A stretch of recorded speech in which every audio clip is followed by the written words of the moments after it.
Olá, povo de Deus. Neste vídeo de hoje eu quero falar a respeito da vida e obra de Jesus Cristo, nosso Senhor. Eu quero agradecer por você permitir eu entrar na sua casa para falar um pouco da palavra de Deus, porque o que nos move nesta terra é a nossa fé em Cristo e em suas obras. Eu quero falar da vida daquele que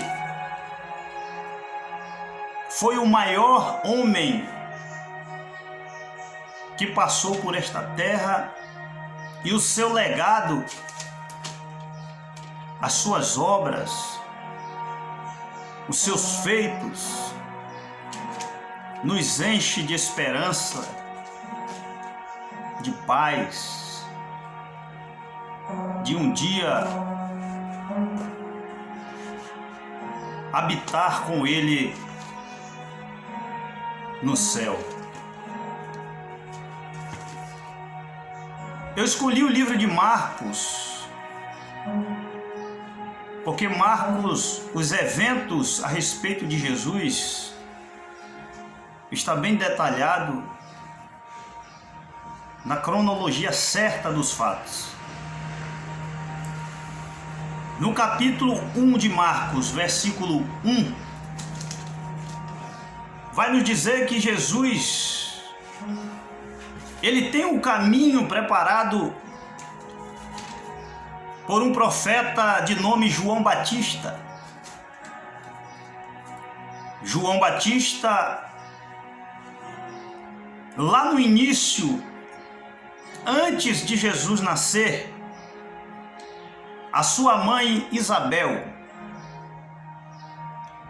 e o seu pai Zacarias, já na velhice, a Bíblia diz que o anjo apareceu a Isabel, mãe de João Batista, dizendo que ela ia ser mãe e que o seu filho prepararia o caminho para o Salvador de toda a humanidade. Isabel, mãe de João Batista, se encheu de alegria em seu coração de ser privilegiada por gerar em seu ventre, já em sua velhice, um filho a qual estava incumbido de tamanha responsabilidade e de honra de preparar o caminho para o Salvador de toda a humanidade.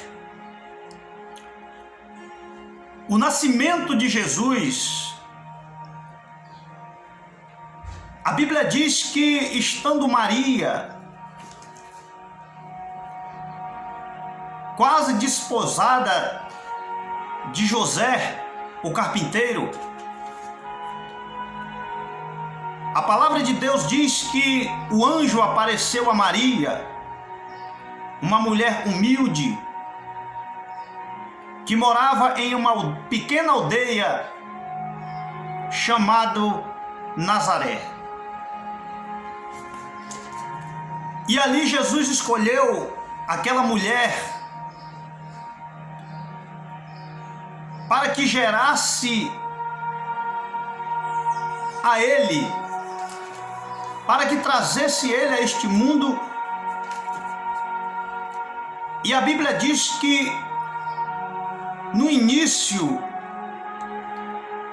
pois José não ainda havia tido relação com a sua futura esposa Maria,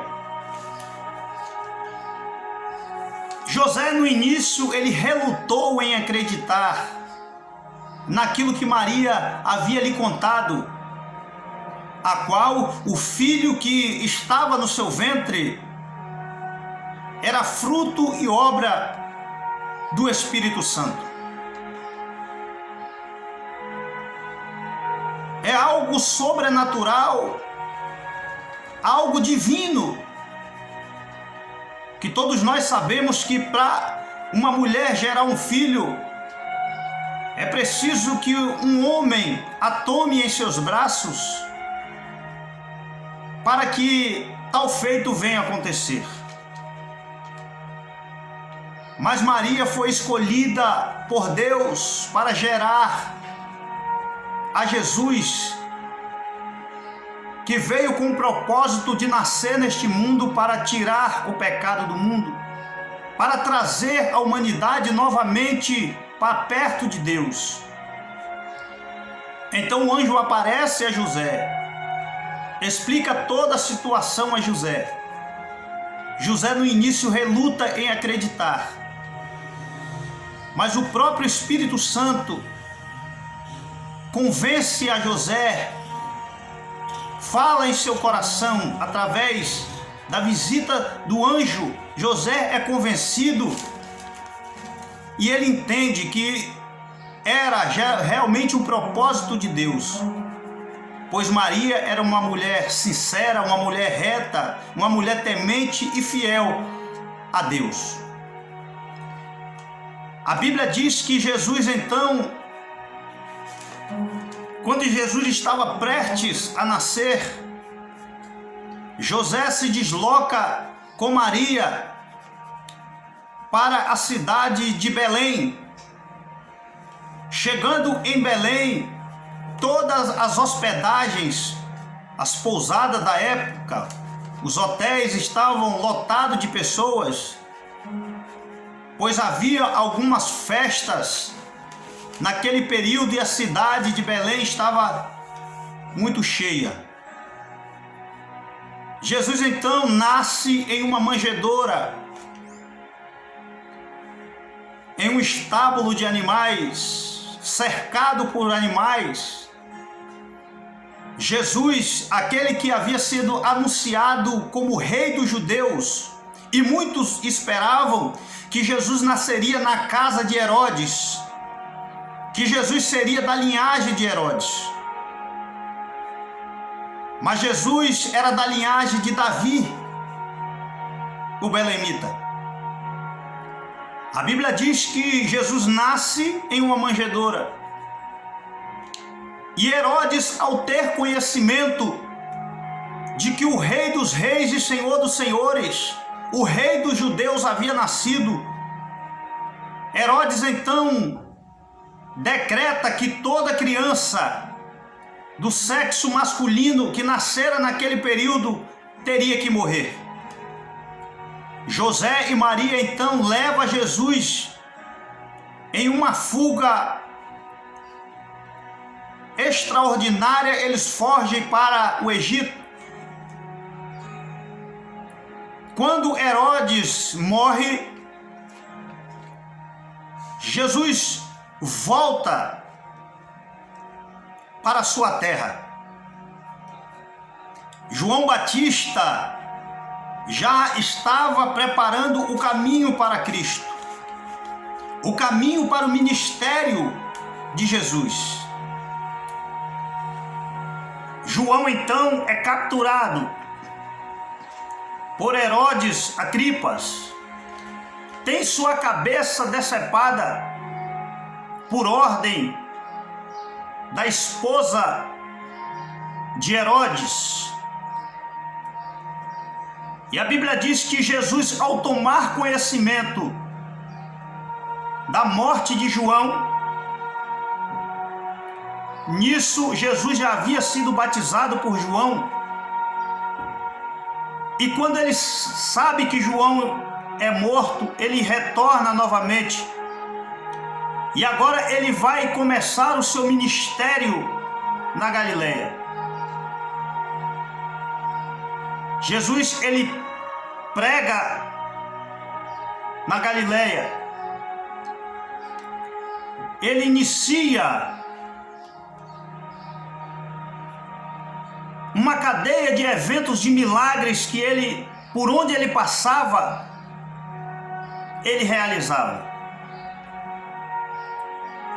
A história de Jesus, ela nos chama a atenção Porque em todo o tempo em que esteve nesta terra, Jesus, ele cumpriu à risca todos os mandamentos, todas as leis. Jesus não deixou de cumprir nem uma vírgula da lei. Jesus realizou milagres. Jesus foi julgado pelos fariseus, por aqueles que não aceitavam o seu ministério. Jesus, ele ensinava. Um dos eventos mais impressionantes da mente, da inteligência, que mostra para a humanidade a sabedoria de Jesus, é quando aquela mulher é pega em ato de adultério e os fariseus vê ali a oportunidade de pegar Jesus em um ato infracionário, ele infringir a lei. Eles se viram em uma boa oportunidade de fazer com que Jesus infringisse a lei. A Bíblia diz que eles tomaram aquela mulher. E o povo que já havia enfurecido com aquela mulher, com pedras na mão para apedrejar aquela mulher, porque estava na lei de Moisés que todo aquele que fosse pego em ato de adultério, pela lei, tinha que ser apedrejado em praça pública. Os fariseus então levam aquele povo e aquela mulher até Jesus. E eles explicam a situação para o mestre, dizendo: mestre, esta mulher foi pega em ato de adultério. E pela lei de Moisés, nos dá o direito de apedrejá-la. E colocaram nas mãos de Jesus decidir. Mas eles não estavam fazendo aquela ação de colocar nas mãos de Jesus decidir, reconhecendo o ministério de Jesus, não. Eles estavam tentando pegar Jesus em contradição. A Bíblia diz que Jesus, ele se abaixa, faz um desenho no chão e diz aquelas palavras para aquele povo: aquele que não tem pecado, aquele que nunca pecou, que atire a primeira pedra. Os fariseus e aqueles que estavam ali ficam impactados com tamanha sabedoria, com tamanha desenvoltura em uma situação que, se fosse um homem comum, se atrapalharia. Mas Jesus, em poucas palavras, ele conseguiu convencer aquele povo de que eles precisavam perdoar. Porque veja bem, uma situação a qual aquele povo não estava cometendo nenhum ato infracionário, pois eles estavam amparados pela lei. A lei de Moisés, ela dava direito àquelas pessoas de apedrejar aquela mulher. Mas Jesus não manda nem eles infringir a lei. Jesus apenas traz uma alternativa nova, que era o perdão para aquela mulher. Jesus traz para eles uma nova alternativa, a do perdão, de perdoar. E ao mesmo tempo Jesus faz eles entender que eles também eram pecadores, que assim como aquela mulher pecou naquele momento, eles também já haviam cometido pecado, que eles também eram passivos de erro. Jesus então conclui o seu ministério, é levado até Pôncio Pilatos para ser julgado por um crime que ele não cometeu. Mas como ovelha muda, ele se manteve calado, firme no seu propósito de curar as feridas da humanidade, de redimir o povo de seus pecados. Todo aquele que serve a Cristo, todo aquele que busca a Deus, ele é justo como Cristo, ele tem a mente de Cristo. Infelizmente, a história de Jesus tem se apagado dos corações de muitos, porque hoje, nas mensagens, nos sermões que são pregados nas igrejas, dificilmente fala sobre a vida, a história de Jesus. É prosperidade, é riqueza material, é fama, é sucesso.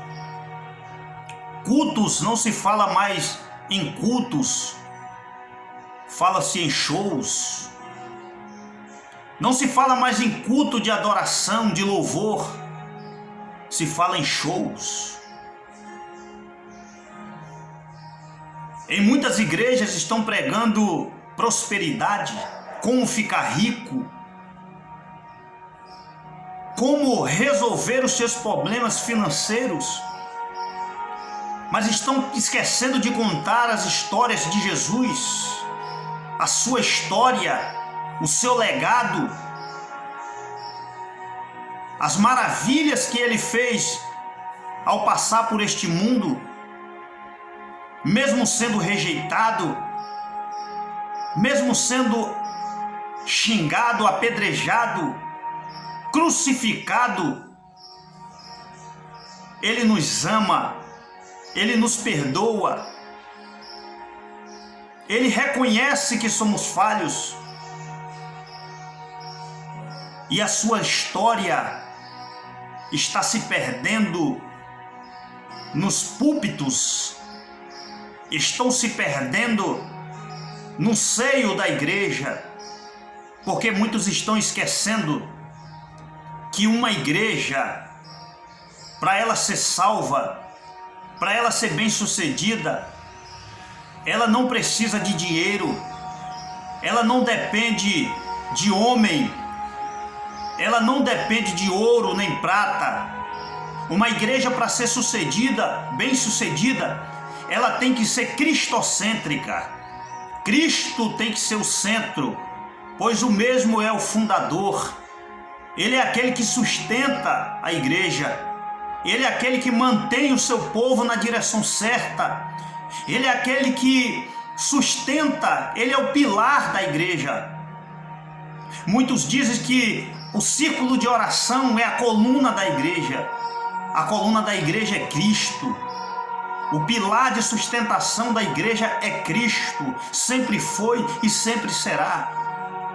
Portanto, pregai nas igrejas a mensagem da cruz, a história de Cristo, aquilo que ele nos deixou como exemplo.